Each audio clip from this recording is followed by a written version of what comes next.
Nós estivemos ausentes na parte da manhã, estávamos atendendo uma agenda eclesiástica aqui, Marica mesmo. Graças a Deus fomos abençoados, ministramos a palavra de Deus.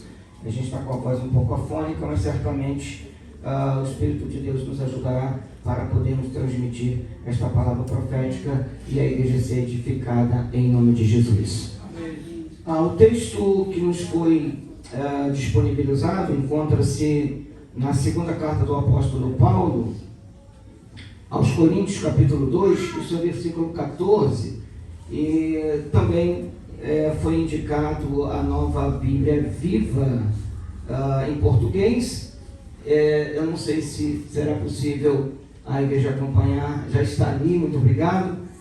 Vou pedir que vocês leiam esse texto, irmãos. Nesta versão, depois eu lerei na minha, tá bom? Justificando a minha leitura também. Glória a Deus. Então nós faremos a leitura desse texto bíblico, que estará servindo como base para a nossa pregação nesta noite. Vamos ler o texto da palavra de Deus. 1, 2, 3. Mas demos graças a Deus, porque Cristo, por meio daquilo que fez, sempre nos conduz em vitória, de modo que agora, aonde quer que vamos, Ele nos usa para falarmos aos outros a respeito do Senhor e para espalharmos o Evangelho como perfume suave. Poxa, mas que texto bonito, né? E para espalharmos o Evangelho como um perfume suave. Coisa linda. Nem vou ler na minha versão. Tá ótimo. Glória a Deus. Está lindo esse texto. Glória a Deus. É porque nós temos uma pequena diferença, mas não compromete em nada o entendimento do texto. E ali está o tema da nossa mensagem: espalhando a palavra. Glória a Deus. Por que precisamos espalhar a palavra? Porque a humanidade precisa de se arrepender de seus pecados. A humanidade está morta em seus delitos e pecados. A pregação da palavra, esta palavra, é a cura para a humanidade perdida espiritualmente.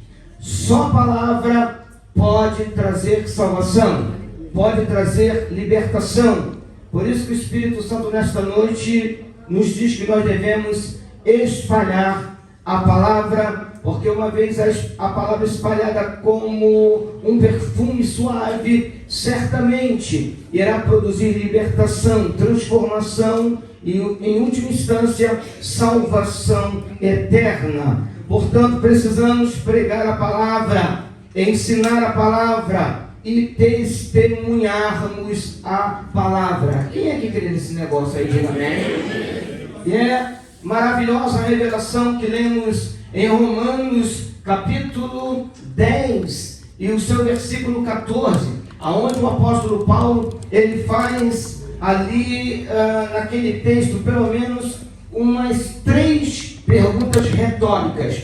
E no caso de pergunta retórica, irmãos, é um recurso linguístico que os escritores do Novo Testamento usavam muito, principalmente o apóstolo Paulo. Mas são perguntas que não querem resposta. O apóstolo não está esperando resposta nenhuma. Por quê? Porque as pessoas que estão lendo esse texto já sabem a resposta. E a pergunta, ela tem apenas a finalidade de enfatizar, de chamar a atenção dos leitores para aquilo que o apóstolo quer dizer. Então vejam, nesse texto de Romanos, capítulo 10, versículo 14, o apóstolo Paulo, ele faz a seguinte pergunta retórica: como, porém, invocarão aquele em quem não creram? É claro, nós só podemos crer em quem nós conhecemos, sobre quem nós ouvimos. E como crerão? Agora é a segunda pergunta retórica. E como crerão naquele de quem nada ouviram? É claro, para se ouvir é necessário que se pregue. E a sua terceira pergunta retórica: e como ouvirão se não há quem pregue? Veja como esse texto chama a nossa atenção, não só da importância, mas da necessidade de pregarmos a palavra, de espalharmos a palavra. E a palavra revelada é sobre isso que nós queremos ministrar aos irmãos. Que palavra é esta? É sobre a palavra revelada. É sobre a palavra encarnada. É sobre a palavra salvífica. É sobre a palavra divina. É sobre a palavra transformadora. É sobre a palavra libertadora. A palavra da reconciliação com Deus. E que palavra é essa? A palavra é uma pessoa. Quem é essa pessoa? Jesus Cristo, o Filho de Deus.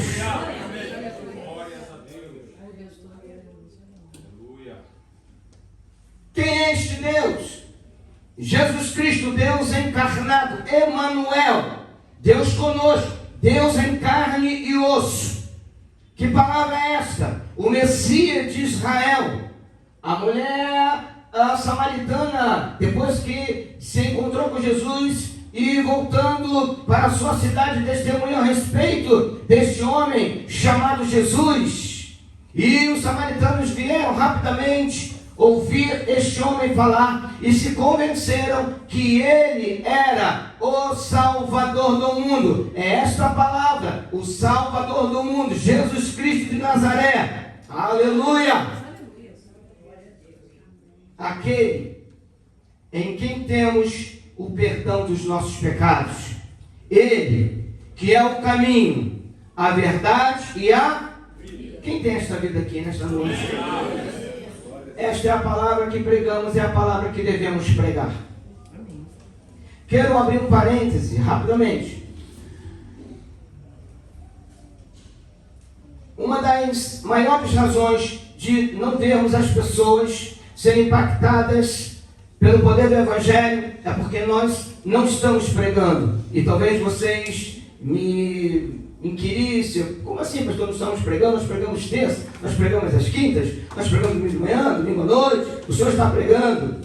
Ok, mas a pergunta então é: quem nós estamos pregando? O que nós estamos pregando? Como estamos pregando? Estamos pregando a palavra? A palavra é uma pessoa. Não é só uma mensagem. É uma pessoa divina, humana, que está conosco aqui nesta noite. Jesus Cristo de Nazaré, o Filho de Deus. Fecha parênteses. Ele é o caminho, a verdade e a vida. Esta é a palavra que eu estou pregando nesta noite, que esta igreja prega. Em Jesus há perdão de pecados ainda. Há libertação das trevas espirituais ainda. Jesus, a palavra que devemos pregar, é a luz do mundo. Eu gosto, eu acho lindo, fantástico. É algo, sabe, irmãos, tremendamente glorioso quando João, aleluia, evangelista, escrevendo o seu evangelho, é o evangelho de Cristo. Quando falo seu, porque ele é o autor, é o escritor deste texto, e ele diz que Jesus é a luz do mundo. Meu Deus, mais do que isto, ele é a luz da vida. Glória a Deus. Estávamos em trevas também, mas hoje estamos na luz, porque recebemos a palavra viva, a palavra que nos libertou, a palavra que nos consagrou para Deus. Agora eu faço uma pequena transição, lendo com vocês o texto de Hebreus capítulo 1. Vou ler na minha versão Lara, se for possível e desejarem projetarem nos monitores, ok? Se não, eu compartilho com vocês esta leitura para nos aprofundarmos na nossa reflexão neste momento. Jesus é a luz do mundo, acabei de afirmar. Ele também é a luz da vida. E nós não temos dúvida de que Deus nos falou por meio de Cristo.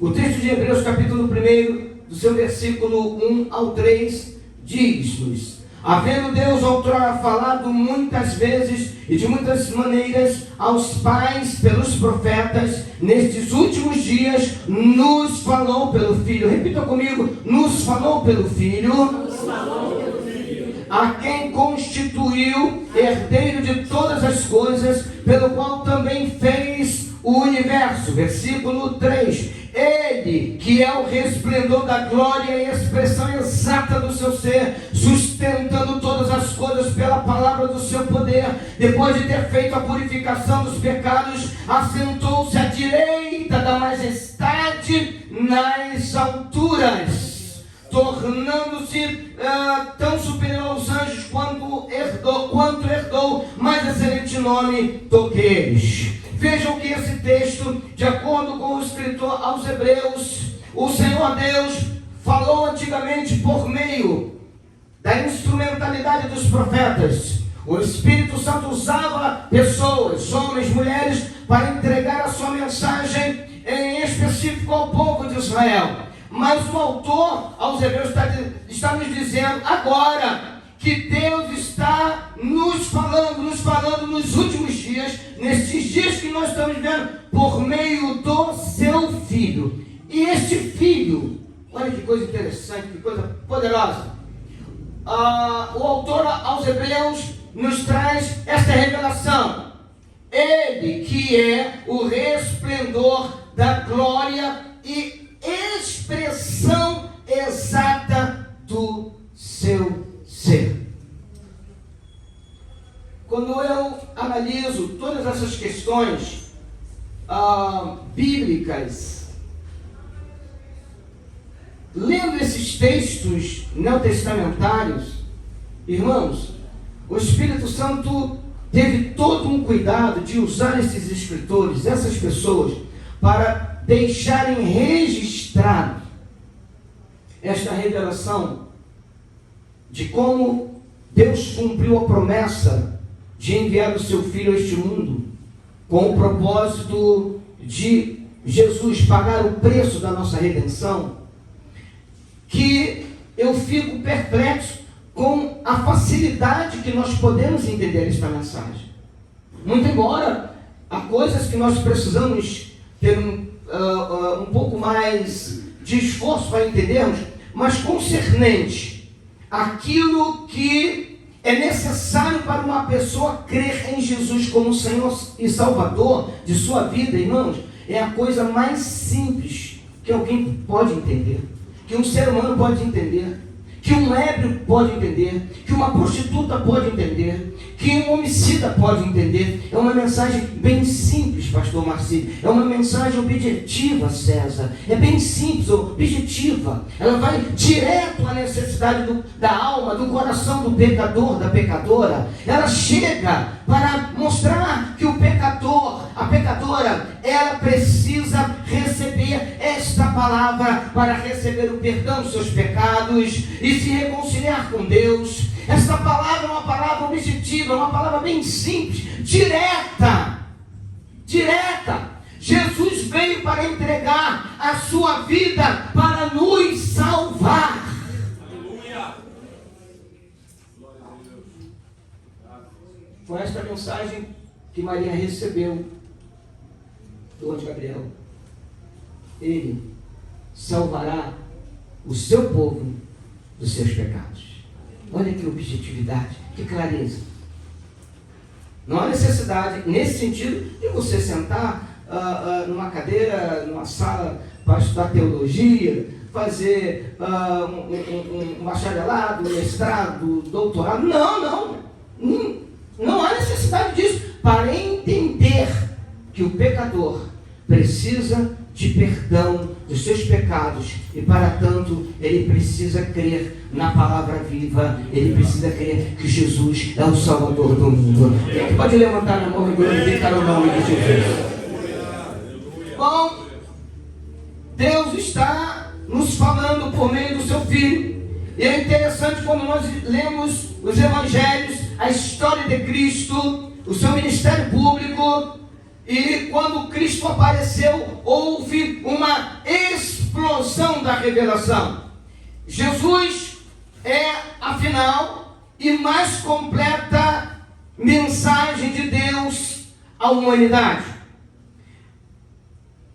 Quando o apóstolo João descreveu Jesus, ele pegou emprestado, exatamente da língua grega, o termo logos, que para os filósofos tinha uma outra conotação, significava algo totalmente diferente. Mas João pega esse termo como empréstimo para dar um significado metafísico, teológico, dar um significado divino. Então ele diz que no princípio era, na nossa Bíblia, no nosso idioma, ok? No texto brasileiro, no princípio era o verbo, mas no grego no princípio era logos. João pega esta palavra emprestado e escreve no seu texto para descrever quem é este verbo, quem é esta palavra. Inclusive a palavra logos, para quem ainda não tem conhecimento, não é? É desse termo que deriva a nossa palavra lógica. E por que João escreveu isso? João escreveu para comunicar a racionalidade e inteligibilidade de Cristo. Então, João novamente diz-nos: no princípio era o verbo, logos, e o verbo era Deus, e o verbo estava com Deus, ou o verbo estava com Deus, e o verbo era Deus. João 1, capítulo 1. O Espírito Santo quer que nós entendamos que esta é uma mensagem, esta palavra que pode ser entendida, uma palavra que pode ser compreendida, é uma palavra carregada de clareza, de significado, de inteligibilidade, de racionalidade. O ser humano consegue entender, consegue discernir, se assim o quiser, quem é este Logos. E nós reafirmamos: este Logo é a pessoa eterna, é o Salvador do mundo, é o Senhor dos senhores, é o Deus encarnado, e o nome dele é Jesus Cristo de Nazaré, este que nos salvou, que nos libertou dos nossos pecados. E nós estamos sentados aqui nesta noite para levantarmos as mãos, como alguns já levantaram, e tributar honra, glória e louvor aqui e para toda a eternidade.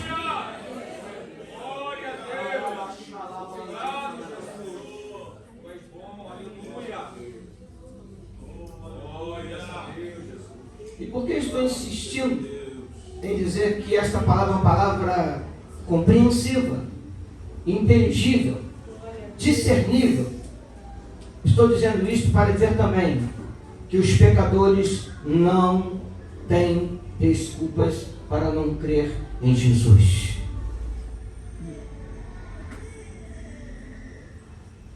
Eu estava agora na parte da tarde, depois que eu almocei com meu filho Robert, meu filho primogênito que está completando hoje mais um ano de vida, completando seus. Aí o coração.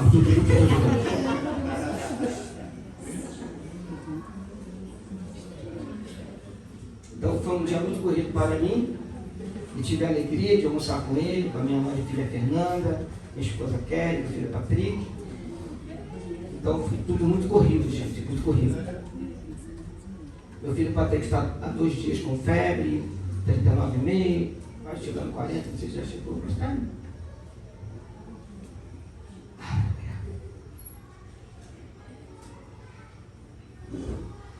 Eu estava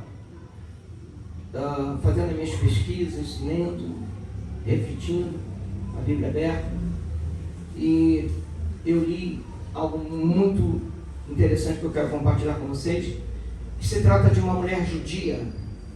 Seu primeiro nome é Endriene, uma mulher judia, e ela estava participando de um estudo bíblico, ouvindo o pregador falando sobre a pessoa de Cristo como Messias, como Salvador do mundo. E ela teve a oportunidade de conversar com o preletor e compartilhou com ele, dizendo o quão desesperadamente ela orava todos os dias para que viesse conhecer a verdade sobre como ter um relacionamento pessoal com Deus. Ela queria isso. Ela queria ter um relacionamento mais íntimo com Deus. Ela queria se aprofundar. Só que o próprio pensamento de que Cristo pudesse ser mesmo o Filho de Deus, o Messias, a deixava extremamente assustada. Quando ela pensava nessa possibilidade, será que esse homem chamado Jesus é realmente o Filho de Deus? E ela estava ali ouvindo aquela ministração, e ela dizia para o preletor ainda, que nas suas orações ela colocava diante do Senhor Deus, ó Deus! Ela orava com frequência assim, por favor, que seja qualquer um, menos Jesus. Que seja qualquer um, menos este homem chamado Jesus. E ela disse que ao término da sua procura, o seu pior medo tornou-se realidade. Deus mostrou-se ser Jesus.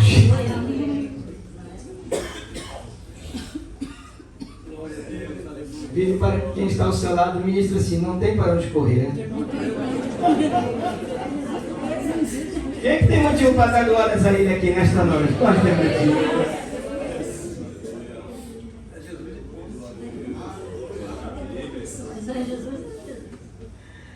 Já caminhando para a minha conclusão, incrivelmente. É Jesus. Mas Zezé, que bom ter você aqui. Alguém aqui tem dúvida que Jesus afirmou ser Deus? Não? E quando ele afirmou, pastor Dário, eu não tenho conhecimento, ok. Foi ele quem disse, antes de Abraão nascer, eu sou. Essa leitura é a leitura mais precisa do texto, do que aquela que diz, antes que Abraão existisse. Essa versão é deficiente. A versão mais segura é esta, que diz, que é a NVI. Antes de Abraão nascer, eu sou. Eu sou. Foi exatamente esse Deus que apareceu a Moisés na sarça ardente, se revelando como eu sou. Está lá em Êxodo 3,14.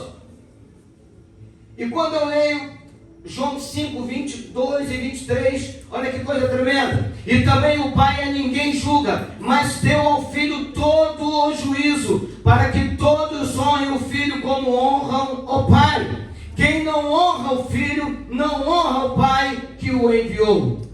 Uma vez um grupo de testemunhas de Jeová, com todo respeito, por umas 2 vezes pararam lá em frente de casa no meu portão, eu atendi, e aí eu já fico nervoso, e aí não tem essa regalia de ter 2 copos com água assim perto de mim, e aí eles ficam lá tomando meu tempo e falando aquelas coisas que a gente já sabe muito bem. E aí eu perguntei uma vez, talvez na segunda vez que eles foram lá, vocês honram o Filho como vocês honram o Pai? Já que eles entendem que Jesus é um Deus menorzinho, que é um Deus criado. É difícil de explicar isso, mas tudo bem, é nisso que eles creem. Jesus é um Deus, já Deus, mas como assim, como o diabo é Deus, por exemplo, eles afirmam isso na própria literatura deles. É um Deus menor, mas é um Deus que não deve ser adorado, ele deve ser honrado, afinal de contas é um filho de Deus, não é? Mas esse texto não está dizendo isso. O texto está dizendo que nós devemos honrá-lo, prestar toda a honra, toda a reverência, todo o temor, todo o louvor. A honra que damos ao Pai é igual ao Filho, porque o Filho é da mesma substância que o Pai. Pega aí, por favor. Vou dizer um negócio para você, é forte. Pega aí, vocês não vão perder o sono. Jesus é o único Filho que tem a mesma idade do Pai. Ah, você não entendeu esse negócio não? Vocês ficaram com cara de alegre, mas não entendeu?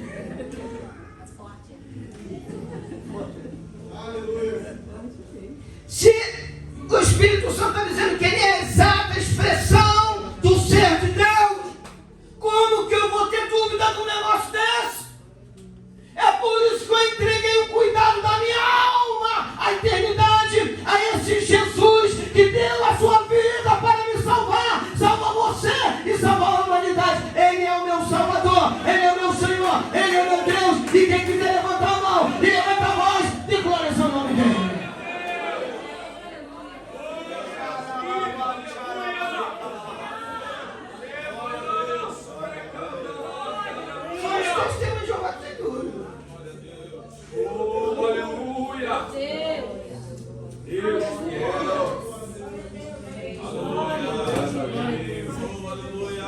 Um profeta, irmãos, ele pode fazer alguns milagres.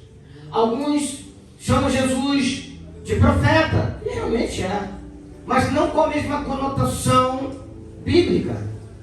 Alguns acham que Jesus foi um grande revolucionário, enfim, um grande mestre. Ele foi mais do que isso. Ele é mais do que isso.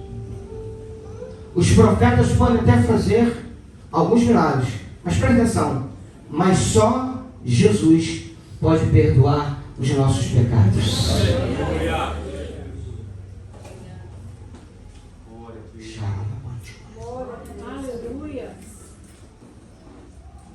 Só Deus, Filho, pode julgar os seres humanos depois da morte.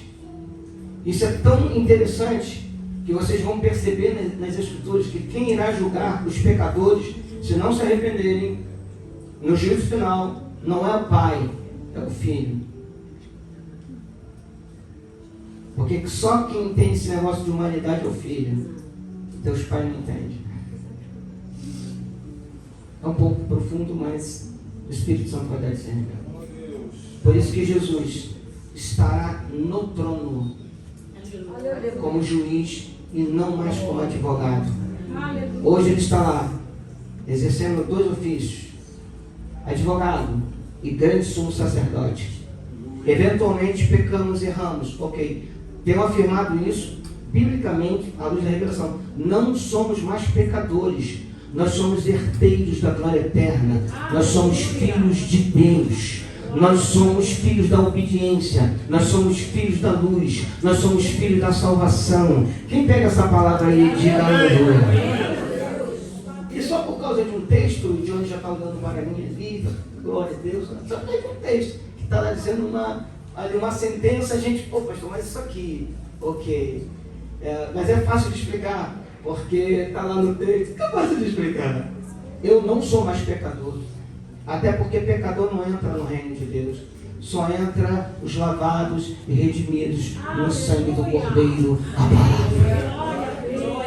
Mas a Bíblia afirma categoricamente: temos um advogado junto ao Pai e temos um grande sumo sacerdote.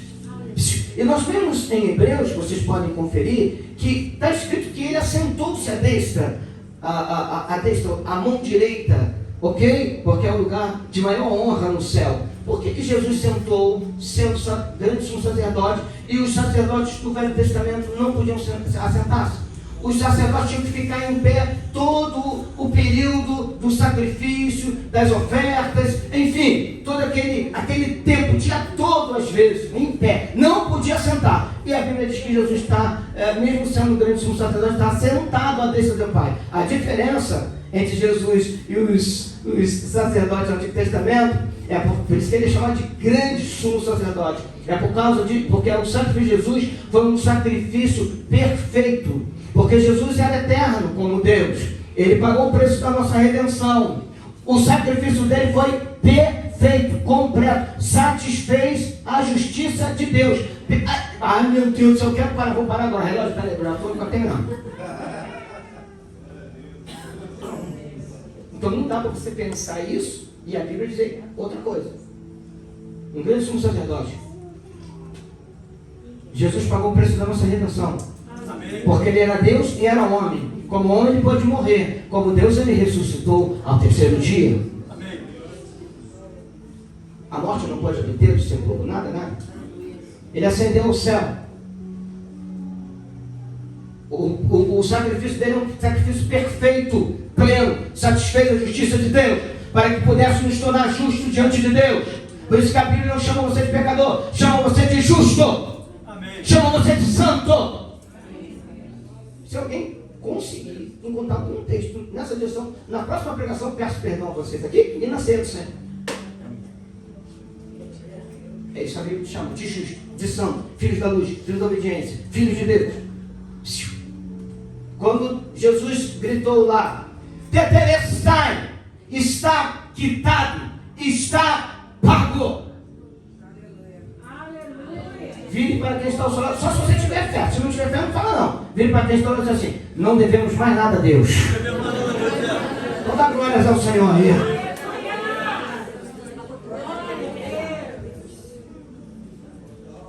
O pagamento da dívida foi completo. Glória a Deus.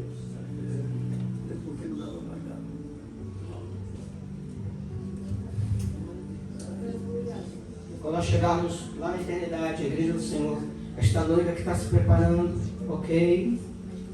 O Senhor nos receberá ao lado do seu filho. Entrem. Venham. Vocês vão herdar isso tudo aqui. Isso daqui é para vocês por causa do meu filho. Quando eu olho para vocês, eu estou vendo a justiça do meu filho. Você, Natasha, está coberta pela justiça do meu filho. Eu te recebo como filha. Você está coberto com a justiça do meu filho. Eu te recebo como filho. Vem herdar. Vem usufruir. Vem. Quem levanta a mão aí para dar um brado de louvor ao Senhor? Vamos espalhar esta palavra, vamos pregar esta mensagem. Esta palavra é Cristo Jesus, que nos libertou dos nossos pecados, e por isso nós temos paz com Deus. Preguemos a palavra é Cristo, a palavra é uma pessoa. Deus vos abençoe poderosamente em Cristo Jesus.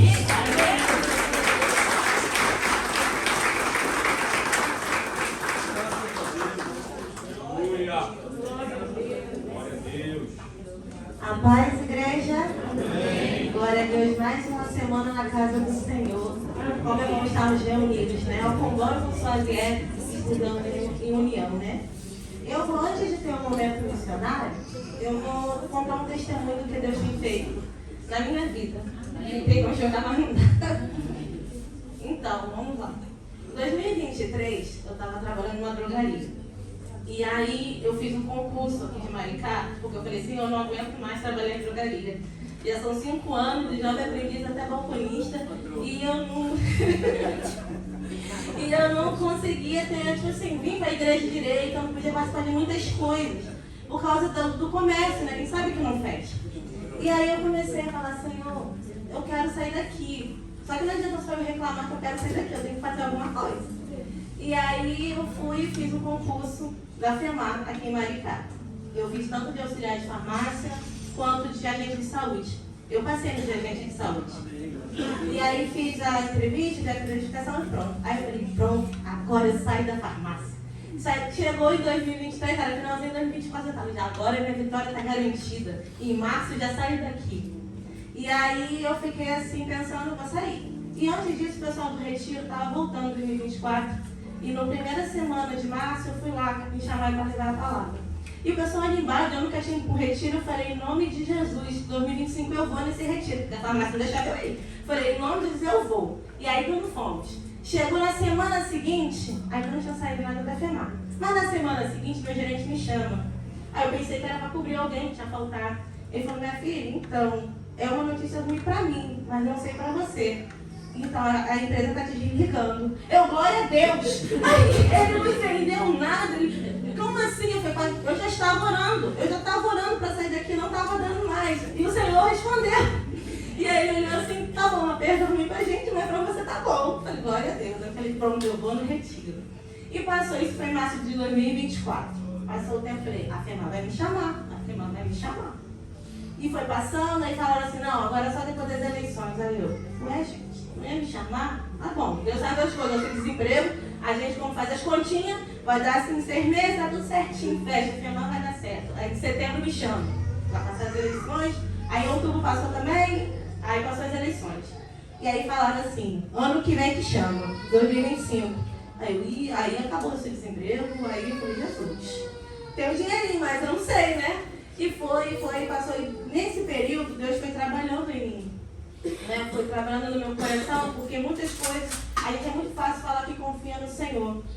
Né? A palavra nos ensina a confiar, mas na prática. Aí que vem o mistério.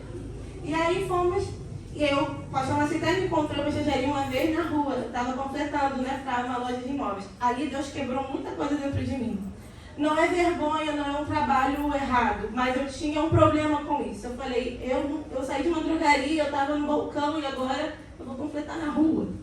E isso mexeu muito comigo, mas o Senhor quebrou meu orgulho ali. E aí Deus abriu uma outra porta para mim naquele momento. Uma cliente antiga veio e falou, você quer trabalhar numa pousada? Ou como recepcionista? Eu falei, estou precisando, eu vou. E aí fiz uma entrevista, chegando lá. Passei, fui trabalhar em dezembro de 2024. Trabalhei numa pousada, de novembro a dezembro. E aí, quando chegou ali, começou... Eu nunca tinha visto um passaporte na vida, na mão. E eu consegui ver de um japonês. Eu falei, Jesus, você está me proporcionando coisas que eu nem pensei que eu ia ver. Né? E fiquei feliz, quando falei um pouquinho com o japonês, meio que nervosa, mas falei. E aí, pronto. E eu pensei, agora eu vou ficar então, não veio FEMAR, mas veio uma pousada, pelo menos as missões, que gente de todas as outras línguas, vai dar tudo certo. E aí aconteceu que, aí, quando foi assinar o contrato, era uma coisa, eles não falaram isso pra mim no contrato, então eu falei, aí não, tá errado, eu não vou. Eu falei, eu agradeci pela experiência e fui embora. Eu falei, Senhor, e agora? O dia tá indo, só tá saindo, não tá entrando mais nada. Eu falei, meu Deus, mas eu vou no retiro. Aí foi, tinha pagado tudo. Quando chegou em janeiro de 2025, eu falei, a FEMAR vai chamar, porque ele estava aquele mistério, e aí foi decretado que a FEMAR entrou em extinção. Aí eu falei, eita. Aí eu chorei. Eu falei, Senhor, que injustiça. Eu fiz tudo certinho, eu estudei, eu passei, eu não pedi ajuda de ninguém, eu fui. E aí, aí Deus me ensinou que nem sempre que a gente faz o certo, vai dar certo. Não é porque você fez certo que vai dar certo. Porque não é o plano meu, é o plano dele. Amém? E aí passou, eu fui pro retiro, aí foi uma bênção. E antes do retiro, eu tinha mandado uns currículos para estágio, para fazer faculdade de farmácia, então fui fazer estágio. E aí eu mandei para uma farmácia de manipulação, aqui em Maricá, e para uma farmácia, uma clínica psiquiátrica em Pedotiba, só que eu nem lembrava que eu tinha mandado para lá. Passou um tempo, mandou um WhatsApp para mim, vamos fazer uma entrevista tal dia. Eu falei, beleza, pensando que era farmácia de manipulação. Quando chegou, o moço começou a falar, porque aqui na clínica, que eu não sei o que, minha mente. Clínica? Que clínica é essa? Eu mandei para a farmácia de manipulação.